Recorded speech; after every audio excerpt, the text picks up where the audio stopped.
In this tutorial, we will be showing you how to upload a listing onto RealtyMX. The particular listing we will be uploading today is a condominium unit on the Upper West Side. So we're looking at the actual dashboard of RealtyMX. To get here, you will need to log in and you'll be presented with this screen. Once you are here, the first thing you'll want to do is click on the Add New button here on the left. Once you click that, you'll have another set of options here and you'll want to click on Listing. The first thing you'll be asked to do is put in the address of the building, not including the apartment number. So in this document, we have the listing details. In this case, the building in particular is 392 Central Park West. So I've copied this and we'll go ahead and paste that into the new listing field. And as you can see, it automatically does a search and it gives us a pre-populated option. So we would click on this, and once it fills it in, you would click on Continue. Now generally it'll give you a list of results. Oftentimes there are multiple results for the same building. So you'll just want to make sure you click on the one that is the correct one, which has the active listings on it. And at this point, you'll go ahead and click on the address of the building.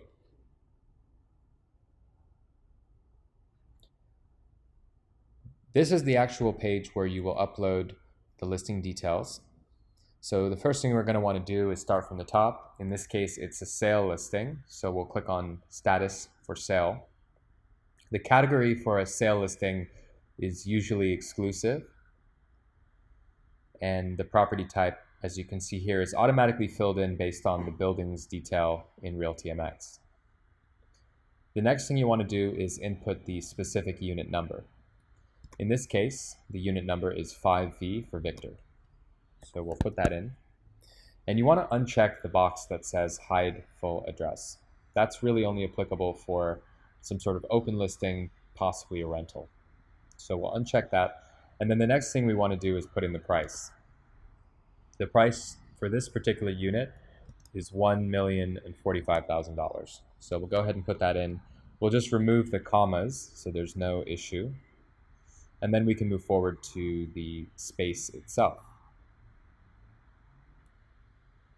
This particular unit is a one-bedroom apartment. If you have any question about the layout, you should naturally check the floor plan for the listing. So here we have the floor plan. You can clearly see that it is a one-bedroom apartment. And usually a one-bedroom apartment is listed as having 3 rooms and of course 1 bedroom. So in the bed count, we'll put 1. And in the bath count, in this particular one, we have only 1 bathroom. So we'll put 1 bathroom and we'll put 3 rooms. Now, condominiums almost always have the square footage listed in the offering plan. You can also look that up on the New York City Department of Finance website by looking up the most recent notice of property value, and that should have your actual square footage figure. In this case, we've already done that work, and the square footage is 774. So we'll go ahead and put that into the square foot field. Now in this case, the building apartment numbers are correlated to the floor. So we would assume that this is on the 5th floor. Availability, you can click on immediately, although it's not a required field. And then for the agent and access notes, you'll want to put the contact information of the specific agent who has the keys and who can provide access to the property. So we've gone ahead and filled in the access notes. And then the next thing we want to do in distribution is we want to make sure that we select all, but specifically that the select all button doesn't actually select everything we need. So we also need to click on RLS, which will auto check VOW and IDX. And you also want to make sure that you click on Street Easy. That's a very important one for New York City. The next box is the description. So hopefully you have that ready. You would just copy that and paste it into the first box here. Once that's done, we would scroll down to the building amenities, and you'll notice that a lot of these things you actually can't check. And that's because to modify the building amenities, we actually have to go to the Buildings tab and modify it directly. So we can talk about that a little later, but in the meantime, we can go down to the unit amenities. Now, the unit amenities are hopefully something you're familiar with having seen the property, but if you need a refresher, the easiest thing to do is to look at the floor plan and to look at the photos. So in this case, we're going, for example, to the kitchen, and we'll see that there is a dishwasher. So we'll go ahead and click on the dishwasher option for the listing. Now, aside from that, we can take a look again. There's no balcony. It's not a duplex. Certainly there are hardwood floors, so we can go ahead and check that. There does not appear to be a washing machine, washer dryer in unit here, so we don't need to select that. Pretty much all these other fields are not super relevant, and the reason why we say that is when you look on a public website such as streeteasy.com, the majority of these features, such as a microwave, high ceilings, are not options. So even if you check these, they're not really going to populate onto third-party websites such as StreetEasy. So it appears to be the case that we've put everything here that we need in unit amenities. Now for the views, the easiest way to remember the views is really just to take a look at the listing photos. So what we're going to do is we're going to just open up all these photos, and let's try to get a clue as to what the exposure is. If we scroll down, there appears to be a photo here of the view. It looks like it's an open view, it's unobstructed. So in that case, we can click on open view, maybe we can click on park view. And then for exposure, we would want to look at the compass on the floor plan, which is clearly telling us that this here is a northern exposure. The windows here are all facing north. So let us click on north. Condition for this unit is going to be excellent, and that's because the unit has been totally renovated. So if you look here, you can see that the kitchen is brand new, and so is the bathroom. So condition, we should put excellent. Pet policy, I believe pets are okay in this building, so we'll put pets okay. Make sure for your listing agent, if you have two agents on the deal, you should make sure you select one for the primary and one for the co-listing agent. And we usually check the box here as well to syndicate listing agents to marketplaces wherever possible. Your next field will be open houses. In this case, we have an open house planned for this coming Sunday from 1 to 3 p.m. So in the calendar box, we're going to choose that first Sunday, which is the 9th, and we're going to pick our start times from 1 to 3 p.m. This is a general open house, which means that no appointment is required. If you want to post an open house by appointment, it is important that you click on the by appointment only box here on the right. The next step is to add files or add photos to the listing.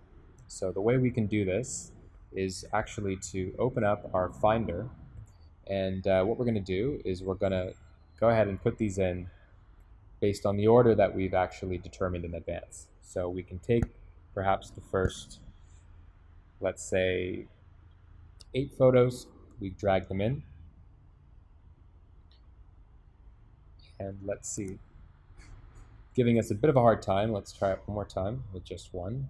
Okay, so looks like it worked that way, so we may have to just do them individually. So we're on 3. Let's go 4, 5, and 6, 7, photo 8, 8.1, which is really 9. We just didn't rename them. And then we'll go to the next one, 10, and it looks like there's not an 11, so we'll go straight to 12, 13, and just 2 more, so 14, 15, and finally you'll want to put the floor plan. Now, if you have a video for your property, you'll want to put the URL of that video in the virtual tour URL link. It's important to note that you need to actually upload a link to a video. So if you have a video file, you'd need to upload it onto a third-party site such as YouTube in order to put the link into the virtual tour URL. Now, going forward, the next field is the fee. So the objective here is to make sure that the co-broke is correct. And in this case, 2.5% is being offered to the buyer's agent. So in order to put 2.5% in the co-broke, you can usually just put double that in the fee, and it automatically calculates the co-broke to be that 2.5% figure. For the down payment, this is a condominium, so we'll assume that 10% down is okay. And then for real estate taxes, the monthly taxes are $263.84 a month, so we can put $264 to round up. Common charges are $517, so we'll put those in the common charges field. Now, once we've done that, we'll scroll down, and it looks like we filled in more or less everything we need to input at this time. So we can give it a shot. We'll go ahead and click Submit Listing. And it looks like we've missed a field, exclusive expiration date. It shows us the field. In this case, the expiration date is 6 months from today, so that would be December 4th. It looks like it also wants the start date, so we can put the start date as today. Now let's go ahead and try to submit it again, and it will show you this pop-up field. It just wants you to absolutely confirm that the co-broke amount and the fee is correct. It's really important that you do this correctly, because any mistake here could subject your firm to liability. If you put too high of a number, the buyer agent could make a claim that they're entitled to the higher amount. So very important to double check that. And once you have checked it, go ahead and click close, and it's going to give you the uploading images status box. This will remain until all the photos have been uploaded. As you can see, we've done just about 8 of them. We have another 5 or 6 to go. So let's just give that a minute.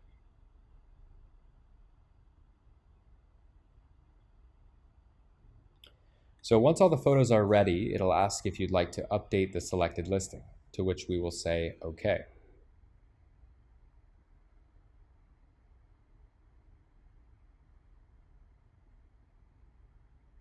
So it looks like the listing has been successfully updated. However, you'll want to actually wait until this diagram box actually disappears, and it should take you to a new page which shows the actual listing that you've uploaded. So in this case, we'll want to then take a quick look and just make sure that everything we've put here looks correct. So we'll double check that, and everything does appear to be correct. Contact information. And the next thing you'll want to do, just to be prudent, is you'll want to take a screenshot actually of the commission amount that you've put in the system. Make sure you take that screenshot and save it down somewhere. And the reason for that, again, is to just make sure that you've covered your tracks. If anything happens in this system, maybe there's a glitch, who knows what might happen. You just want to have on the record the fact that you've put the correct buyer agent commission information into the listing itself. Now, once you've uploaded the listing, it will take some time for it to populate onto third-party websites, such as StreetEasy. But in the meantime, what we suggest you do is you go into the Buildings tab, and let us go through the building features and amenities and just make sure that everything looks correct. So if we type in 392 Central Park West, it should find us that listing. And we'll click on the one that says RLS ID. Usually that's the correct one. Now, if you see any mistakes on here, specifically for any details down here, amenities, things like that, you'll want to click on Select Action, and you'll want to go ahead and report an error. That will put you in touch with the support team, and they can update the listing. Now, alternatively, if you go back to the Buildings tab, it may be possible for us to directly edit it by researching for that address. And instead of clicking the RLS ID, we can click on the web ID.